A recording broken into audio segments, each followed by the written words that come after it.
You will hear quite a bit about how the US and NATO allies should cut off Russia from the SWIFT banking system due to the situation that is ongoing in Ukraine. But what does that really mean? SWIFT is short for the Society of Worldwide Interbank Financial Telecommunication. And what the SWIFT system does is that it facilitates transactions between banks all over the world. Today, it's used by more than 11,000 financial institutions in more than 200 countries. What a lot of people get confused about the SWIFT system is that it does not actually transact the money.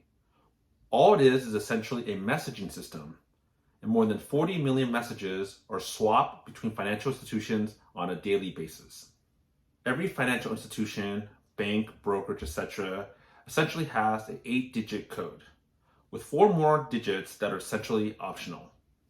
All the banks we're familiar with, Bank of America, JP Chase Morgan, Citibank, all have their own individual SWIFT codes. And some of them actually might have more than one SWIFT code, depending on the type of transaction these messages are for. So say you want to send money to your relative in another country. You would go to the bank and give your bank the bank account number of your relative, the amount you want to transfer, and the SWIFT code of the recipient bank. Your bank, through the SWIFT code, has a way to access the recipient bank to send the communication that there is a transaction that the current bank wants to do. Now that the banks are essentially connected, one bank will send the money to the other bank through what is known as a Nostro and Vostro account. That's another story for another day. But essentially, this actual transaction itself is what we call the pipes of the system. So when it comes down to potentially having sanctions on Russia to disable them from using the SWIFT banking system, all that's doing is really cutting off Russian banks from using SWIFT to message other banks. The actual pipes and the ability for the Russian banks to transact and transfer money is not stopped with the SWIFT sanction.